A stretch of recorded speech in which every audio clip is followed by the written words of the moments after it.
नमस्कार दोस्तों, स्वागत है आप सभी का जुडिशरी जंक्शन। तो फ्रेंड्स, हम लोग बात कर रहे थे राजस्थान एपीओ एग्जामिनेशन से रिलेटेड सभी माइनर लॉस की, और इस कड़ी में आज हम लेकर के आए हैं आपके लिए राजस्थान पब्लिक एग्जामिनेशंस एक्ट। दोनों ही लेजिस्लेशंस यानी 1992 का एग्जामिनेशन से रिलेटेड का लेजिस्लेशन आपका, प्लस जो 2022 का लेजिस्लेशन है, इन दोनों के ही बारे में आज हम लोग बात करेंगे। तो इस सेशन में आपको इस लेजिस्लेशन यानी इस इन दोनों ही एक्ट के सारे प्रोविजंस को समझने में हेल्प मिलेगी। प्लस इन प्रोविजंस को, इन स्टैट्यूट्स को किस तरीके से याद करना है, इसके बारे में भी बात करेंगे। तो चलिए दोस्तों, हम लोग स्टार्ट करते हैं। तो फ्रेंड्स, पीछे के दिनों में आपने देखा ही होगा कि कई सारे एग्जामिनेशंस ऐसे थे जिसके अंदर गड़बड़ियों के बारे में, पेपर लीक के बारे में घटनाएं हुई। नीट का एग्जामिनेशन आपने देखा ही। तो उसी से रिलेटेड, ये एग्जामिनेशन से रिलेटेड आपके लॉज हैं जो बात करते हैं कि साहब, अगर ऐसी कोई घटना होती है, यानी कि किसी भी पब्लिक एग्जामिनेशन से रिलेटेड कहीं पे भी पेपर लीक किया जाता है या इस एग्जामिनेशन में अनफेयर मींस का इस्तेमाल किया जाता है, तो फिर उसके लिए पनिशमेंट्स के प्रावधान है। तो जो पहला लेजिस्लेशन है, यानी जो 1992 का लेजिस्लेशन है, ये जनरल बात करता है पब्लिक एग्जामिनेशंस में किसी प्रकार से अनफेयर मींस के इस्तेमाल करने की, उसको प्रिवेंट करने की, और अगर कोई इस्तेमाल करता है अनफेयर मींस का, तो उस पर्सन को पनिश करने के बारे में। दूसरा जो लेजिस्लेशन है 2022 का, वो एग्जामिनेशंस रिक्रूटमेंट स्पेसिफिक है, यानी कि अगर किसी रिक्रूटमेंट से रिलेटेड, किसी भर्ती से रिलेटेड कोई एग्जामिनेशन है, तो ऐसे एग्जामिनेशंस में अगर कोई अनफेयर मींस का इस्तेमाल करता है, यानी पेपर लीक करता है, सॉल्वर्स को बैठाता है और उसके बाद पेपर सॉल्व करने की कोशिश करता है, साथ ही साथ ओएमआर शीट में गड़बड़ी करे, आंसर शीट में गड़बड़ी करे, तो इन सारी चीजों को लेकर के जो लेजिस्लेशन है जो पनिश करता है, उसके बारे में 2022 में प्रावधान है। तो इन दोनों ही लेजिस्लेशन को हम लोग समझते हैं बहुत ही इजी मैनर में, इजी वे में, कि क्या ये लेजिस्लेशंस है। तो साहब देखिए, जो पहला लेजिस्लेशन है वो हमारे सामने है, the Rajasthan public examination prevention of unfair means act 1992। तो 1992 का जो एक्ट है वो इतना कहता है कि सब prevention of unfair means, Rajasthan public examinations act, ये दोनों ही हैं। पहला वाला जो है वो प्रिवेंशन ऑफ अनफेयर मींस है, यानी ये सिर्फ इतना बात करता है कि साहब, किसी भी पब्लिक एग्जामिनेशन जिसकी डेफिनेशन आगे हमें मिलेगी, उसमें अनफेयर मींस का इस्तेमाल नहीं किया जाएगा। ठीक है साहब। अब देखिए, ये जो एक्ट है वो किस दिन इनैक्ट हुआ था, यानी कि इसको एसेंट गवर्नर की कब मिली थी? 8 नवंबर 1992 को, यानी 8/11/1992। और इसी दिन ये एनफोर्स भी हो गया था, क्योंकि इसके सेक्शन 3 में हम देखें तो हमें पता चलता है कि it shall come into force at once, यानी जिस समय ये लेजिस्लेशन बना, उसी समय ये लेजिस्लेशन पिक्चर में आ गया, यानी एनफोर्स हो गया, तो उसी क्षण से ये एनफोर्समेंट के अंदर आ गया। फिर इसके अंदर टोटल 8 सेक्शंस हैं और एक शेड्यूल है। 8 सेक्शंस हैं और एक शेड्यूल है, जैसा कि आप देख पा रहे हैं, बहुत ही छोटा सा लेजिस्लेशन है।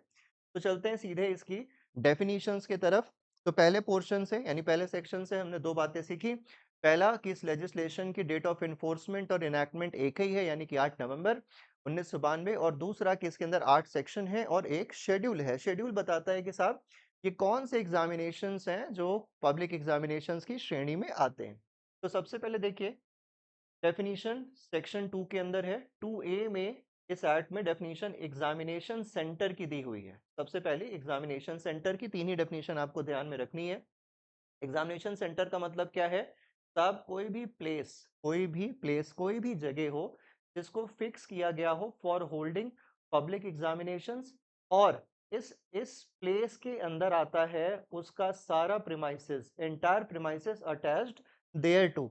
तो साहब, जो एग्जामिनेशन सेंटर है, एग्जामिनेशन सेंटर का मतलब, सपोज करिए कि किसी स्कूल के अंदर आपका एग्जामिनेशन सेंटर आता है, तो ये स्कूल की जो बिल्डिंग है, ये तो एग्जामिनेशन सेंटर है ही, साथ ही साथ इसका जो पूरा प्रिमाइसेस है, सपोज करिए पूरी इसकी बाउंड्रीज है जिसके अंदर ये स्कूल सिचुएटेड है या कंस्ट्रक्टेड है, ये पूरा का पूरा area, this whole area is examination centre, इसको एग्जामिनेशन सेंटर कहा जाएगा।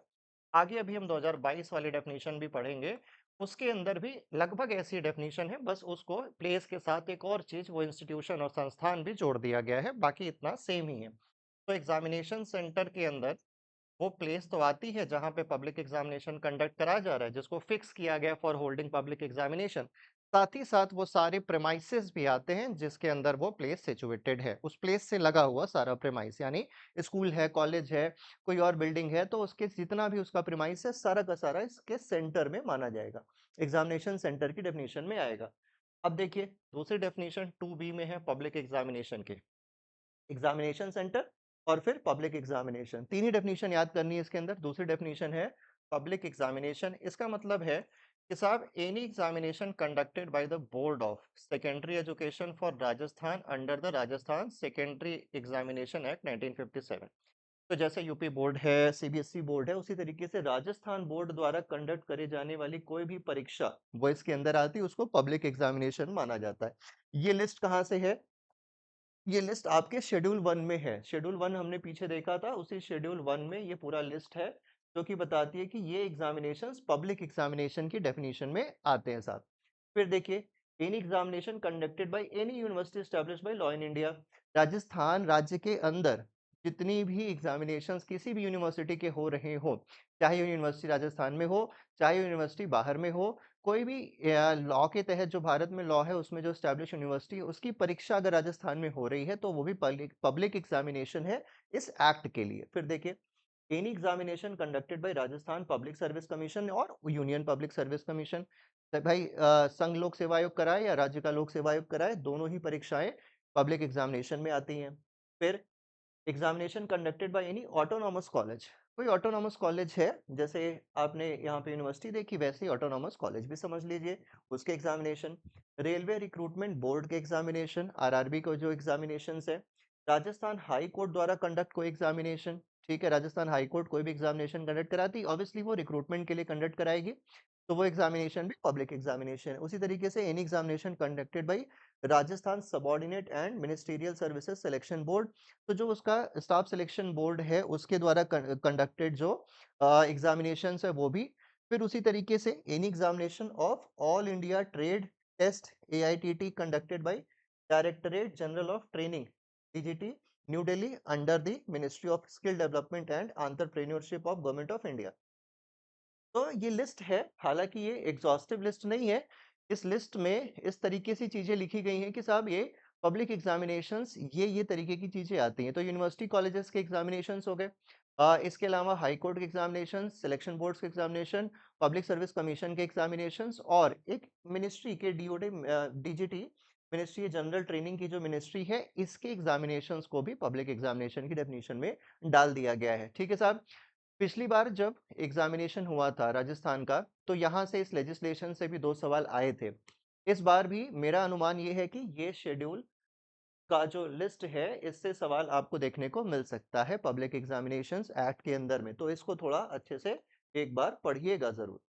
फिर अनफेयर मीन्स, देखिए साहब अनफेयर मीन्स में क्या बातें आती है। अनफेयर मीन्स, ये जो पूरा एक्ट है इसका पर्पस क्या है? अनफेयर मीन्स को प्रिवेंट करना, इसको रोकथाम करना। तो यही जो अनवेयर अनफेयर मीन्स का प्रिवेंशन है, तो अनफेयर मीन्स होता क्या है? The unauthorised help from any person.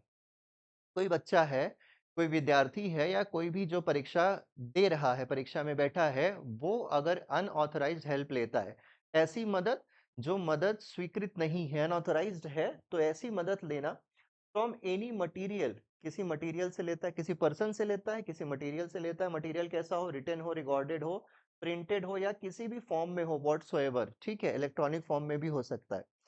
The use of any unauthorised telephonic, wireless और इलेक्ट्रॉनिक और अदर इंस्ट्रूमेंट और गैजेट्स। तो मुन्ना भाई एमबीबीएस में आपने देखा होगा कि फोन लगा करके वो व्यक्ति बैठा हुआ है और एमबीबीएस के एंट्रेंस का एग्जामिनेशन दे रहा है। तो इसी तरीके से अनऑथराइज्ड टेलीफोनिक, वायरलेस या इलेक्ट्रॉनिक या अदर इंस्ट्रूमेंट या गैजेट का इस्तेमाल किया जाता है, वो भी आपके अनफेयर मीन्स के अंदर आता है। ठीक है साहब। तो पहला क्या हो गया? पहला हो गया किसी पर्सन से अनऑथराइज हेल्प लेना, दूसरा किसी मटेरियल से लेना, रिटन हो, प्रिंटेड हो, किसी भी फॉर्म में हो। तीसरा इलेक्ट्रॉनिक मीडियम्स, इलेक्ट्रॉनिक्स जो है, चाहे आप वायरलेस हो या किसी और तरीके का इंस्ट्रूमेंट हो, गैजेट हो, ये सब अनफेयर मीन्स की डेफिनेशन में आता है साहब। फिर देखिए, प्रोविजंस फॉर प्रिवेंशन। अब प्रिवेंशन करेंगे कैसे अनफेयर मीन्स का?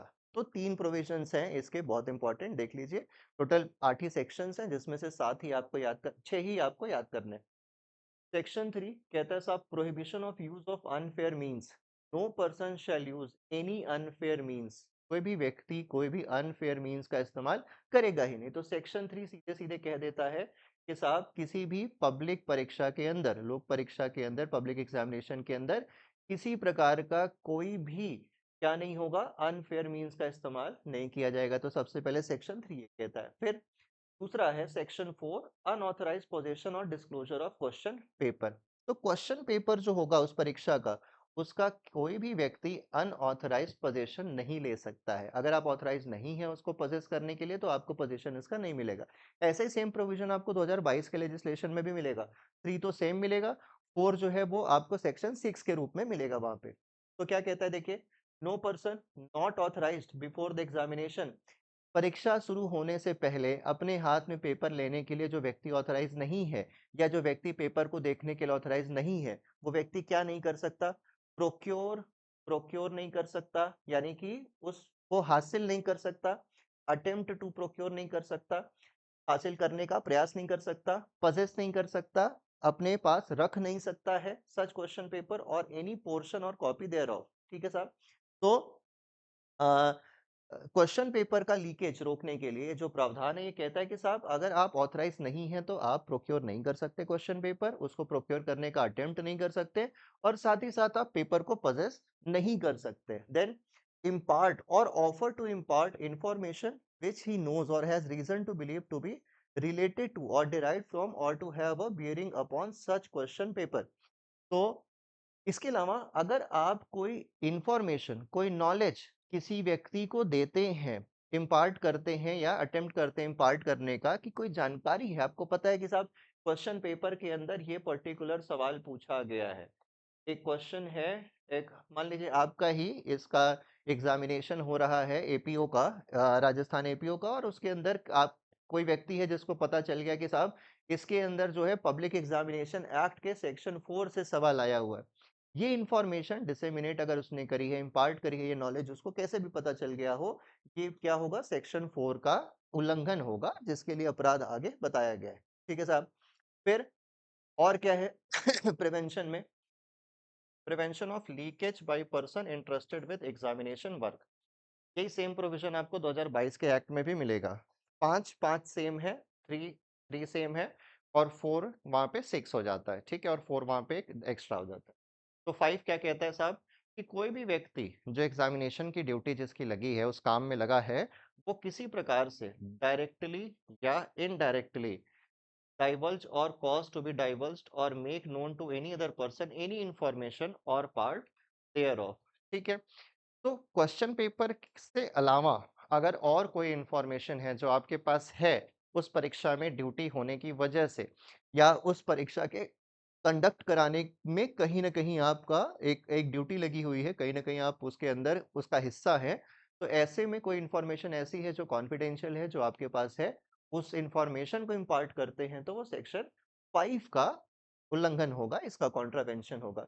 अब कोई भी व्यक्ति अगर सेक्शन 3, 4 और 5 का उल्लंघन करता है, 3 के अंदर यानी कि अनफेयर मीन्स नहीं कर रहा है, अनफेयर मीन्स का इस्तेमाल कर रहा है, अगर सेक्शन 4 ऐसा पर्सन जो ऑथराइज्ड नहीं है पेपर को अपने पास रखने के लिए, वो पेपर रखता है, पोजेस करता है, डिसेमिनेट करता है, ठीक है, किसी व्यक्ति को देता है, या फिर 5 जहाँ पे पेपर के अलावा कोई और इंफॉर्मेशन दी जाती है, आपकी ड्यूटी वहां पे लगी हुई है, तो ऐसे में इम्प्रिजनमेंट हो सकती है 3 साल तक की, फाइन हो सकता है 2000 रुपए तक का। ठीक है साहब। तो कोई भी व्यक्ति ऐसा जो पब्लिक एग्जामिनेशन में अनफेयर मीन्स का इस्तेमाल करता है, अनऑथराइज होने के बावजूद क्वेश्चन पेपर को लेने या देने की बात करता है, ऐसा कार्य करता है, या और कोई इंफॉर्मेशन क्वेश्चन पेपर के अलावा भी डिसेमिनेट करता है, तो सेक्शन 3, 4 या 5 के उल्लंघन होते हैं, और इसके लिए सजा सेक्शन 6 में बताई गई है, जहां पे इम्प्रिजनमेंट अप टू 3 इयर्स हो सकता है, और फाइन 2000 रुपए तक का हो सकता है। ठीक है साहब। और इसके अलावा सेक्शन 7 एक और ऑफेंस बताता है। सेक्शन 7 कहता है कि अगर आपने ये वाला अपराध क्या करने के लिए किया है, कि मान लीजिए कि एक आप में से कोई व्यक्ति है जो परीक्षा कक्ष में पहुंचा, और उसने कहा कि साहब हम तो गाइड लेकर के आए हैं, परीक्षा में हम क्या करेंगे, गाइड से ही परीक्षा देख करके सॉल्व करेंगे क्वेश्चंस को। और साथ ही साथ में आपने एक चाकू भी रखा हुआ है, 6 इंच का या 10 इंच का अपने साथ में। और आपने सोचा, ये तैयारी की है कि अगर कोई व्यक्ति आएगा और मुझे परीक्षा में नकल करने से रोकेगा, तो उसको आज मैं इस चाकू का स्वाद चखा दूँगा। तो ये प्रिपरेशन करके, हर्ट करने की प्रिपरेशन के साथ अगर आप अनफेयर मीन्स का इस्तेमाल करते हैं, तो ऐसे में क्या होगा? ऐसे में आपको एक एक्स्ट्रा पनिशमेंट मिलेगी सेक्शन 7 की, यानी 6 तो है ही है, 7 भी है। 7 क्या कहता है? 3 इयर्स का इम्प्रिजनमेंट इसमें हो सकता है और फाइन इसमें 5000 रुपीज़ का हो सकता है। देखिए, बहुत ज़्यादा चांसेस हैं कि सेक्शन 6 या 7 से इससे सवाल आ सकता है, तो इसको ध्यान रखिएगा। 6 में सिंपल पेनल्टी है 3, 4, 5 के उल्लंघन के लिए। यही 3, 4, 5 का उल्लंघन, यानी कि सेक्शन 6 का जो ऑफेंस है वो प्रिपरेशन करके हर्ट कमिट करने के प्रिपरेशन के साथ अगर किया जाए तो इम्प्रिजनमेंट तो सेम है, फाइन बढ़ जाता है 3000 रुपए की जगह, सॉरी 2000 की जगह 5000 हो जाता है। फिर देखिए, state government has power to amend the schedule. नीचे जो आपने पीछे जो आपने शेड्यूल देखा कि साहब पब्लिक एग्जामिनेशन में क्या आता है, डेफिनेशन हमने देखी 2C के अंदर, सॉरी 2B के अंदर। वो पब्लिक एग्जामिनेशंस में जो भी एग्जामिनेशंस के नाम लिखे हुए हैं, उन नामों को अमेंड करने की पावर राज्य सरकार के पास है। ठीक है साहब? ये हो गया आपका पहला लेजिस्लेशन, यहाँ पे खत्म होता है। ठीक। अब देखिए, 1992 में ये लेजिस्लेशन बना, लेकिन ये लेजिस्लेशन अपने आप में इतना ज्यादा बढ़िया या इतना ज्यादा कारगर नहीं साबित हुआ। और इसके साथ साथ ये पता चला कि साहब एग्जामिनेशंस के जो चीटिंग के तरीके हैं वो और ज्यादा एनहेंस हो गए हैं, यानी चोरों ने अपना तरीका जो है वो ज्यादा और अपग्रेड कर लिया है, टेक्नोलॉजिकली अपने आप को एडवांस कर लिया है। तो एक नए लेजिस्लेशन की जरूरत है, पुराना लेजिस्लेशन अपने आप में काफी नहीं है। नया लेजिस्लेशन चाहिए जो थोड़ा-सा और कॉम्प्रिहेंसिव हो, व्यापक हो और तरीके की चीज़ों को कवर करता हो। यानी कि अपने आप में एक नया लेजिस्लेशन, एक ऐसा लेजिस्लेशन की ज़रूरत पड़ी, जो लेजिस्लेशन सारे के सारे तरीके, जिस-जिस तरीके से एग्ज़ामिनेशन में अनफेयर मीन्स का इस्तेमाल किया जाता है, उन सबको कवर कर सके। साथ ही साथ आपने देखा कि जो पनिशमेंट अभी 1992 के एक्ट में दी गई, वो भी काफ़ी कम है पनिशमेंट, 3 ईयर की इम्प्रिज़नमेंट और ये सारी चीज़ें।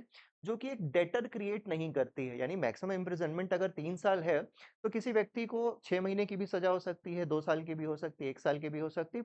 साथ ही साथ अ अगर आप देखें इसमें डेफिनिशन में मतलब ऑफेंसेस को बिलेबल, नॉन बिलेबल ऐसा कुछ बनाया नहीं गया। तो एज़ पर सीआरपीसी का शेड्यूल ये ऑफेंसेस कैसे हो जाएँगे? बेलेबल नेचर के हो जाएँगे। तो इसके अंदर जो सज़ा थी 1992 के एक्ट में, वो इतनी स्ट्रिंजेंट नहीं थी, इतनी कठोर नहीं थी कि वो डेटर क्रिएट कर सके, भय पैदा कर सके इन लोगों के अंदर जो अनफेयर मीन्स का इस्तेमाल करते हैं। तो क्या इसका आंसर निकाला गया? 2022 में एक नया लेजिस्लेशन पास किया गया, जिसका नाम था राजस्थान पब्लिक एग्जामिनेशन। यहाँ तक तो सेम है। यहाँ से है difference, measures for prevention of unfair means in recruitment act. ठीक है? वो क्या था? Prevention of unfair means in public examinations था। ये क्या है? मतलब प्रिवेंशन ऑफ अनफेयर मीन्स था सिर्फ वो। ये है measures for prevention of unfair means in recruitment. 2000 1992 वाला जो एक्ट है, वो पब्लिक एग्जामिनेशंस जनरली कवर करता है। तो फ्रेंड्स, इस एक्ट के अंदर हम लोग देखते हैं इसका लॉन्ग टाइटल। देखिए, कहता है an act to provide for effective measures to prevent and curb the offences of leakage of question papers and use of unfair means at public examinations for the purpose of recruitment to any post under the state government, including autonomous bodies, authorities, boards, or corporations, and to provide for designated courts for the trial of such offences and for matters connected to therewith or incidental thereto। तो जब हम इसका long title देखते हैं साहब, तो हमें पता चलता है कि इसको कॉम्प्रिहेंसिव और बनाने के लिए 2-3 पॉइंट्स किए गए। एक तो रिक्रूटमेंट पे स्पेसिफिकली ये लेजिस्लेशन है, और रिक्रूटमेंट में वो सारी अथॉरिटीज और बॉडीज, चाहे पब्लिक हो, पीएसयू नेचर की हो, किसी भी और तरीके का बोर्ड हो, उन सबको ऐड कर दिया गया है। साथ ही साथ आप देखेंगे तो इसके अंदर एक डेज़िग्नेटेड कोर्ट के बारे में बात हो रही है। जैसे SC-ST prevention of atrocities act में होता है, पॉक्सो के अंदर किया जाता है कि साहब एक एडिशनल सेशन जज की कोर्ट या सेशन जज की कोर्ट को डेज़िग्नेट किया जाता है अलग से इस लेजिस्लेशन के लिए, स्पेशल कोर्ट फ़ॉर्म की जाती है। उसी तरीके से यहाँ पे इस एक्ट के लिए भी एक डेज़िग्नेटेड कोर्ट बनाने के बारे में बात होगी, आगे हम देखेंगे। तो ये जो इसका लॉन्ग टाइटल है वो ये बताता है कि साहब इस एक्ट के अंदर हमें क्या एक्स्ट्रा चीजें देखने को मिलेंगी या क्या एक्स्ट्रा बातें हमें समझ में आएंगी। इसके अलावा दो और बातें जैसा पीछे पूछा गया है उस हिसाब से कि साहब इसका डेट ऑफ इनैक्टमेंट क्या है इस लेजिस्लेशन का। इसका डेट ऑफ इनैक्टमेंट इस लेजिस्लेशन का जो है वो 5 अप्रैल 2022 है। यानी कि इसको बनाया गया था 5 अप्रैल 2022 को और एनफोर्स कब किया गया था साहब इसको 12 अप्रैल 2022 को एनफोर्स किया गया था। 12/4/2022 को इसको एनफोर्स कर दिया गया था। इस लेजिस्लेशन का अगर आप पीडीएफ देखेंगे तो इसके अंदर लास्ट में आप कह सकते हैं पब्लिकेशन के बारे में एक्स्ट्रा ऑर्डिनरी गजेट जो है राज्य का उसके बारे में प्रावधान है उसके बारे में मेंशन किया गया है। तो लागू होने की जो तारीख है वो 12 अप्रैल 2022 है। चलिए आगे देखते हैं इस लेजिस्लेशन में और क्या बातें हैं। तब देखिए डेफिनेशन डेफिनेशन सबसे पहली है कंडक्ट ऑफ पब्लिक एग्जामिनेशन के बारे में। वहां पे हमने एग्जामिनेशन सेंटर देखा था, यहाँ पे 2A से शुरू करते हैं कंडक्ट ऑफ पब्लिक एग्जामिनेशन के बारे में। पब्लिक एग्जामिनेशन के कंडक्ट में क्या आता है, यानी पब्लिक एग्जामिनेशन कराना, इस प्रक्रिया के अंदर कौन कौन सी चीजें आती हैं। देखिए preparation, printing, supervision, coding, processing, storing और transportation, distribution and collection of question paper, answer sheet, OMR sheet और रिजल्ट शीट। तो पब्लिक एग्जामिनेशन का कंडक्ट का मतलब ये है कि आप प्रिपेयर कर रहे हैं क्वेश्चन पेपर को, ओएमआर शीट को या आंसर शीट को, प्रिंट करा रहे हैं इन तीनों ही चीजों को, सुपरविजन कर रहे हैं मेकिंग ऑफ क्वेश्चन पेपर का, तो भी conduct of public public examination है। कोडिंग होती है ना, क्वेश्चन पेपर में भी कोड्स आप देखते हैं, कोडिंग की जाती है, आंसर शीट की भी, ओएमआर शीट की भी वो कोडिंग। इसके अलावा प्रोसेसिंग, इसके अंदर प्रोसेसिंग मतलब सिलेक्शन ऑफ क्वेश्चंस हो गया और भी तरीके के जो प्रक्रियाएं अपनाई जाती हैं। स्टोरिंग, कहाँ पे हम स्टोर कर रहे हैं इसको। ट्रांसपोर्टेशन, एक जगह से सेंटर्स पे पहुंचाना, इसको एक जिले में पहुंचाना। उसी तरीके से डिस्ट्रीब्यूशन, सेंटर टू सेंटर और बाकी स्टूडेंट्स तक। और कलेक्शन ऑफ, वापस लेना, कलेक्ट करना, या वो सेंटर्स कलेक्ट कर रहा है क्वेश्चन पेपर्स को, आंसर शीट्स को, ओएमआर शीट्स को और रिजल्ट को। ठीक है, और इनका इवेल्युएशन और डिक्लेरेशन ऑफ रिजल्ट भी, ये सारा प्रोसेस है। यानी फ्रॉम फ्रॉम आप कह सकते हैं making of the question paper till declaration of the result, ये सारा प्रोसेस है कंडक्ट ऑफ एग्जामिनेशन। फिर देखिए साहब इसके अंदर आता है अगला, एग्जामिनेशन अथॉरिटी। कौन कौन सी है एग्जामिनेशन अथॉरिटी, शेड्यूल 1 के अंदर इसकी लिस्ट है। राजस्थान पब्लिक सर्विस कमीशन, वो हमने पीछे भी देखा था, जो public examination conducted by these authorities था। तो लिस्ट 1 में वो था, शेड्यूल 1 में था। उसी तरीके से शेड्यूल 1 में आप यहाँ देख रहे हैं Rajasthan public service commission, Rajasthan high court, Rajasthan staff selection board, ये सब वहां पे था। एनी अथॉरिटी और एजेंसी और रिक्रूटमेंट कमिटी एंगेज्ड और constituted by the state government, बाकी और कोई भी कमिटी, अथॉरिटी या बॉडी जो राज्य सरकार द्वारा बनाई गई है नौकरी देने के लिए, किसी व्यक्ति को एम्प्लॉय करने के लिए, रिक्रूटमेंट के पर्पज से, वो सब। जितनी भी स्टेट फंडेड यूनिवर्सिटी है, Rajasthan board of secondary education ये भी वहां था, यूनिवर्सिटी भी वहां थी। Rajasthan police recruitment and promotion board, ये अलग से बोर्ड है जो पुलिस रिक्रूटमेंट के लिए बनाया गया है। फिर जितने भी पीएसयूज हैं जो स्टेट गवर्नमेंट ओन्ड हैं, वो सारे पीएसयूज जो हैं उनके एग्जामिनेशन, उनके अंदर रिक्रूटमेंट अगर हो रहा है तो। फिर उसी तरीके से एनी सोसाइटीज, कॉरपोरेशन या local bodies owned by the state government substantially or partially। इसके अलावा any other authority notified by the state government. तो साहब इतनी सारी चीजें हो गई एग्जामिनेशन अथॉरिटी के अंदर। शेड्यूल 1 में ये दिया हुआ है कि ये अथॉरिटीज या बॉडीज हैं जो एग्जामिनेशन अथॉरिटी के अंदर आती हैं। इसके बाद देखिए आगे हम लोग बात करें सेक्शन 2C के अंदर, ये बात करता है एग्जामिनेशन सेंटर्स के बारे में। तो जैसे हमने 1992 के एक्ट में देखा था सेक्शन 2A में, वैसे सेक्शन 2C के अंदर आपको एग्जामिनेशन सेंटर यहाँ पे दिखते हैं।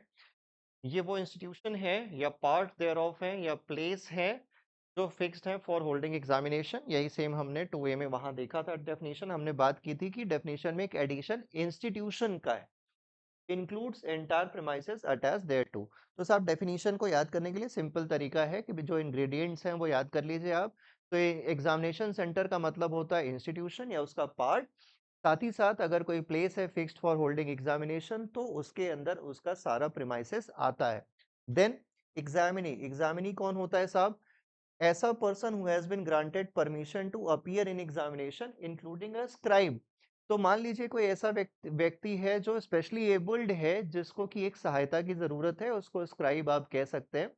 तो उस व्यक्ति की सहायता के लिए जो एक व्यक्ति साथ में गया है जो उसकी जगह पे एग्जामिनेशन लिखेगा, जैसे कोई दृष्टि बाधित कैंडिडेट है, एग्जामिनी है, तो उसके लिए उसकी जगह पे लिखने के लिए हो सकता है कि किसी और व्यक्ति को बुलाया जाए उसकी मदद करने के लिए, उसको स्क्राइब कहा जाता है। तो स्क्राइब भी एग्जामिनी की डेफिनेशन में आता है। ये डेफिनेशन क्यों दी गई हुई है? ये डेफिनेशन का पर्पस है कि आगे ऑफेंस जो बताए गए हैं उसके अंदर एग्जामिनी के लिए सजा बताई गई है अगर वो अनफेयर मींस का इस्तेमाल करता है तो एग्जामिनी के अंदर ये दोनों ही लोग आते हैं। फिर सब देखिए पब्लिक एग्जामिनेशन का क्या मतलब होता है।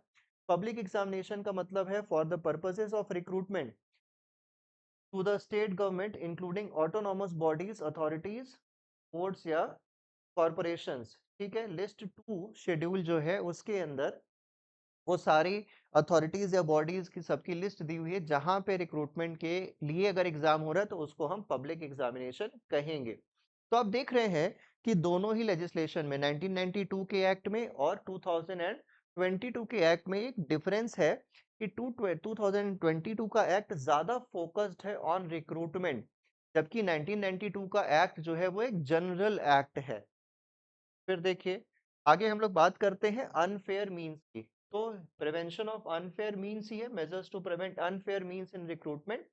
अब देखिए इसके अंदर क्या क्या आता है साहब। अनफेयर मीन्स दो चीजें हैं in relation to an examinee, जो पीछे हमने डेफिनेशन देखी एग्जामिनी के कॉन्टेक्स्ट में क्या बातें हैं। To take unauthorised help in public examination from any person, वही जो पीछे हमने 1992 के एक्ट में देखा था, अनऑथराइज हेल्प लेना फ्रॉम एनी पर्सन से या किसी मटेरियल से, रिटन हो, रिकॉर्डेड हो, कॉपीड हो, प्रिंटेड हो, इन एनी फॉर्म व्हाटसोएवर, या फिर अनऑथराइज इलेक्ट्रॉनिक या मैकेनिकल इंस्ट्रूमेंट या गैजेट का इस्तेमाल करना। ठीक है साहब, तो ये तीन चीजें अनफेयर मीन्स में आती हैं। उसी तरीके से किसी और पर्सन के लिए इंक्लूडेड इन एग्जामिनी जो चार चीजें आती हैं इसके अंदर क्या कहते हैं आप अनफेयर मीन्स के अंदर, वो क्या है।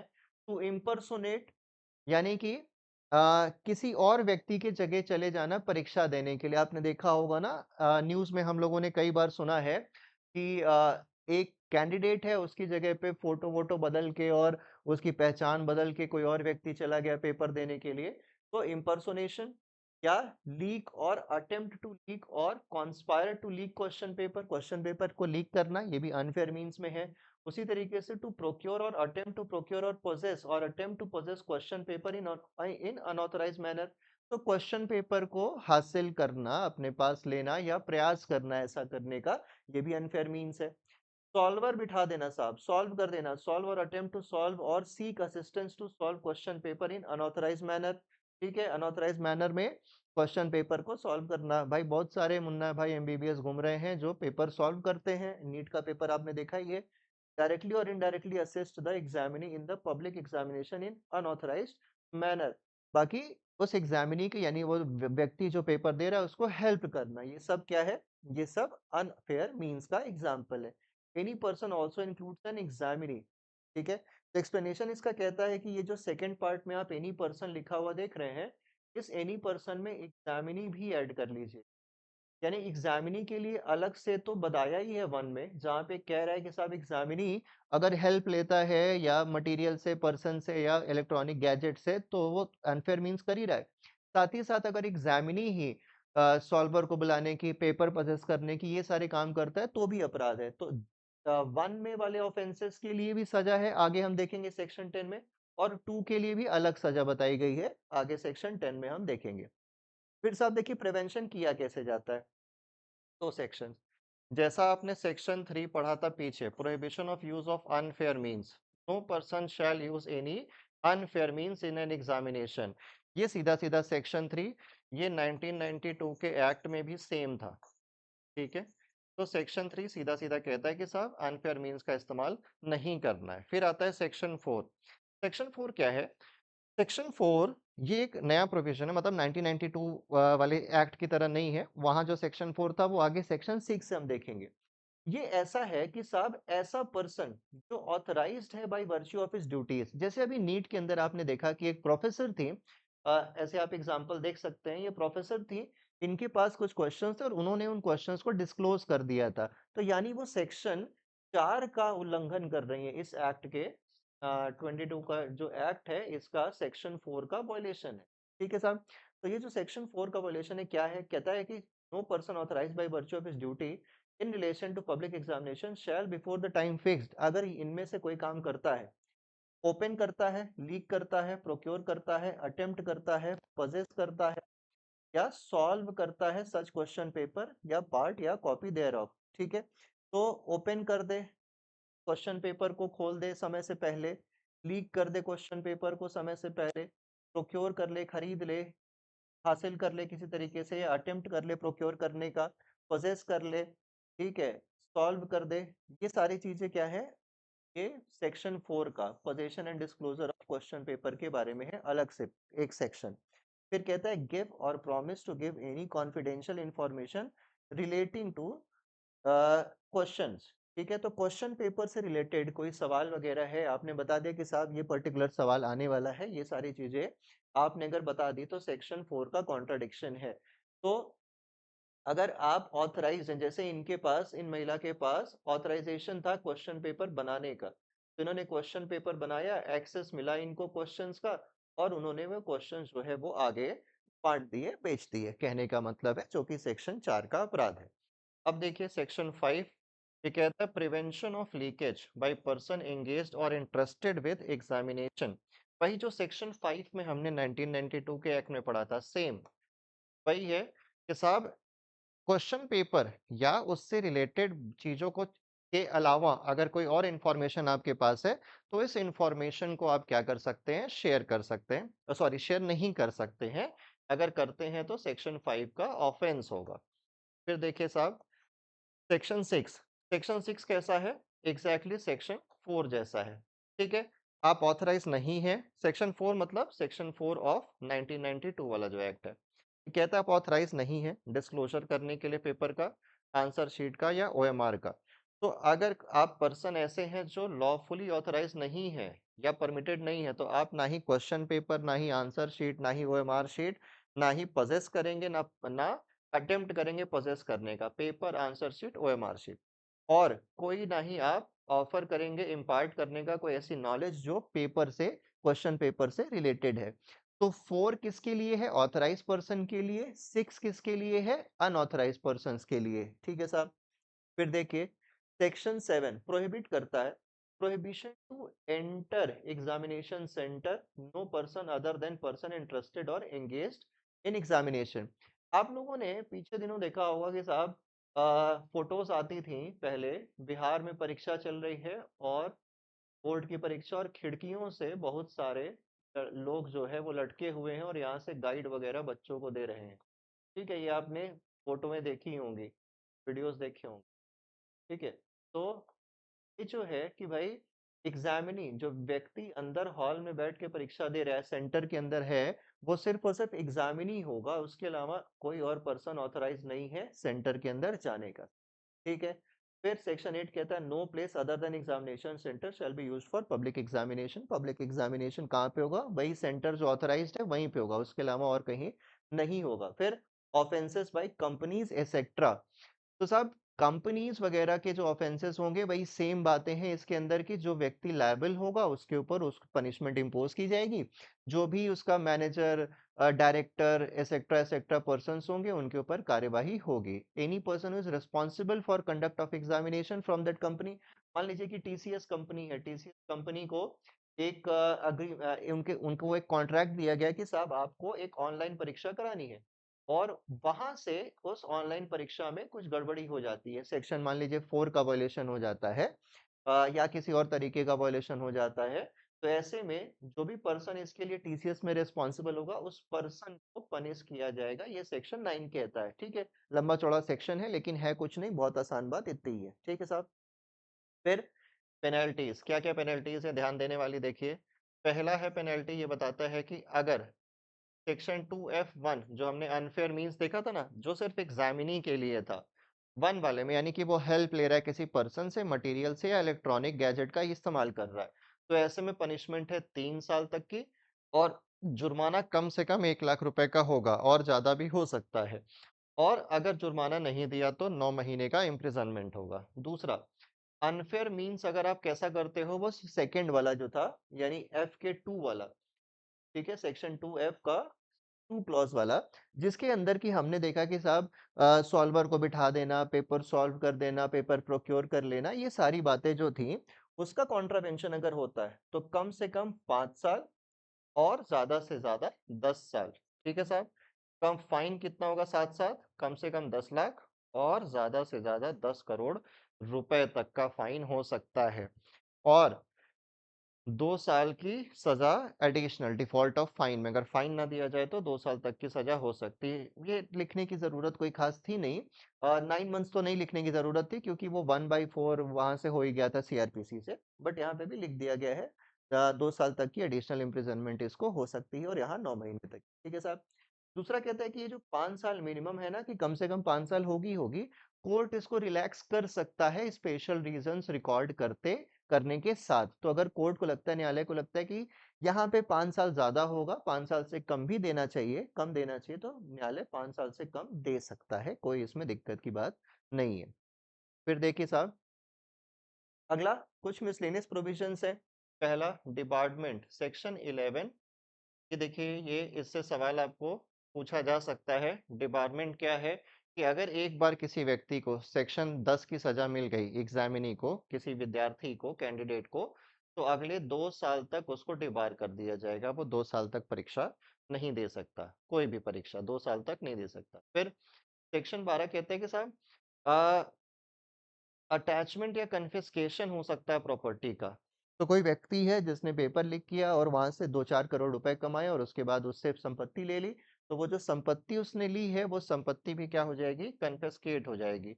ये क्या है, डेटर क्रिएट करने के लिए असल में, कि भाई आपने संपत्ति भी अगर जो भी अर्जित की है, ऐसा नहीं कि सिर्फ आप सजा पा करके 2 साल 4 साल 5 साल में छूट के बाहर आ जाओ तो फिर जीवन ऐश करो, नहीं ऐसा नहीं है। जो संपत्ति उससे बनी होगी, आपके पास हो, किसी और व्यक्ति के पास हो, वो सारी संपत्ति छीन ली जाएगी, कन्फिस्केट कर दी जाएगी। ठीक है साहब। फिर कोर्ट अगर कन्विक्ट करता है किसी को, तो कन्विक्शन के बाद कोर्ट भी कन्फिस्केशन का आदेश दे सकता है। एक तो सरकार द्वारा किया ही जा सकता है, ऑफिसर जो कन्फिस्केट करेगा वो 48 घंटे के अंदर, 48 आवर्स में कोर्ट को, न्यायालय को सूचित करेगा कि साहब हमने प्रॉपर्टी सीज कर ली है, और न्यायालय जब कन्विक्शन करेगा यानी ट्रायल के बाद सजा सुनाएगा, तो न्यायालय भी उस प्रॉपर्टी को कन्फिस्केट कर सकता है। फिर देखिए, लायबिलिटी ऑफ मैनेजमेंट टू पे ऑल कॉस्ट। तो अगर परीक्षा कोई, जैसे हमने पीछे टीसीएस का एग्जामिनेशन एग्जाम्पल लिया था, कि परीक्षा होती है और उसके अंदर कोई एक कंपनी है जिसने कोई गड़बड़ी की है, तो ऐसे में जो भी परीक्षा को दोबारा कराने में खर्चा आएगा वो कंपनी पे करेगी। ठीक है साहब। फिर देखिए, लास्टली ऑफेंसेस के बारे में कुछ है, ये भी इंपॉर्टेंट है, यहाँ से सवाल आपको पूछा जा सकता है। पहला, 2022 के जितने भी एक्ट, मतलब 2022 का जो एक्ट है, इसके अंदर जितने भी ऑफेंसेस आप देख रहे हैं, यानी ये जो ऑफेंस देख रहे हैं सेक्शन 10 वाला, वो किस नेचर का है साहब, कॉग्निजेबल होगा, संज्ञेय होगा, गैर जमानती होगा, साथ ही साथ नॉन कंपाउंडेबल होगा। नॉन कंपाउंडेबल और नॉन पेलेबल होगा। ठीक है साहब।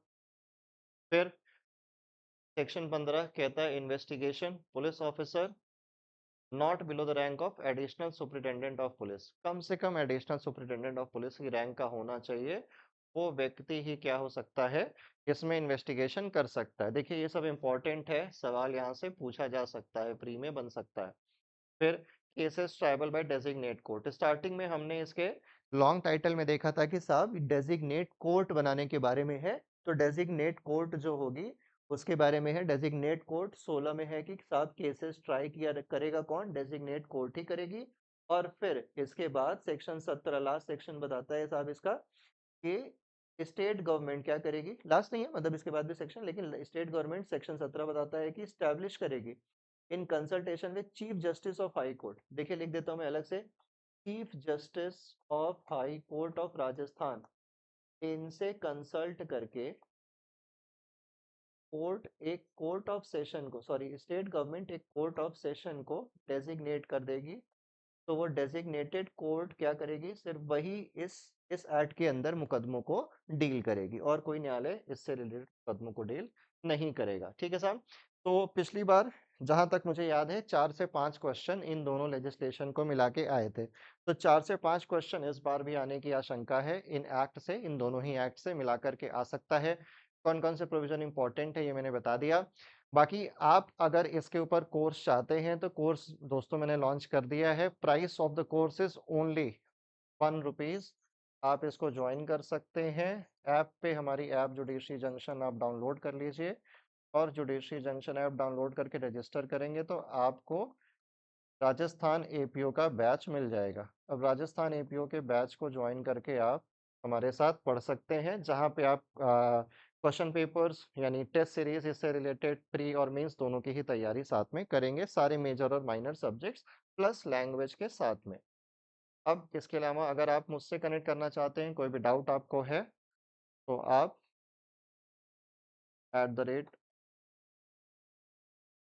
@आशु सर जुडिशरी जंक्शन सर्च करिएगा टेलीग्राम पे, आपको मैं मिल जाऊंगा।